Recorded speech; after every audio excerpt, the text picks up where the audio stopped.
So my story came from a pretty traditional family in Metro West. Went to college, and that's kind of where I ran into issues. I picked up a drug and alcohol habit. I spent a very long time honing that craft to the point where all my friends and family wanted nothing to do with me. I kind of burnt all my bridges. And after about 15 years of doing that, I ended up homeless on the street, sleeping in parking garages, on benches. Eventually one day I decided it was enough and I kind of checked myself into rehab, and that was my first introduction to recovery. I was 33 years old. Early sobriety, going to meetings, going to doctors. There's a few names that kept coming up. YMCA was one of them, and Caritas Communities. I went and saw them all, and this one just kind of felt the most right. I was just starting at my new job. I wasn't making a lot of money. I was making like $13 an hour, but I was working 80 hours a week. I was working as much and as hard as possible to afford whatever I needed to afford. I was just trying to get myself up off the ground.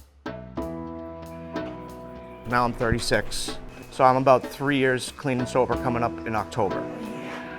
I was done with the rigid structure of the early recovery phases. I felt comfortable enough on my own, and this kind of gave me that space, and I needed that space to do more. I just attained one of my goals, which was to get a vehicle, which has made my life just that much easier. And again, it comes to opportunity. It frees up time in my life, and it allows me to do extra side jobs, or it just makes life easier. I work at the Somerville Home Depot.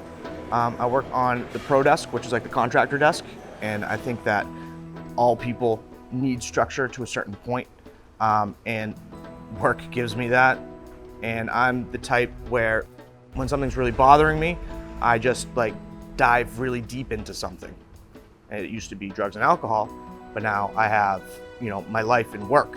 I just want to get 3 years out of it. Caritas has been an amazing place for me to get my feet on the ground, and it gave me the space that I needed to grow. And I think it's an amazing organization that offers a lot to the community. I mean, here I am.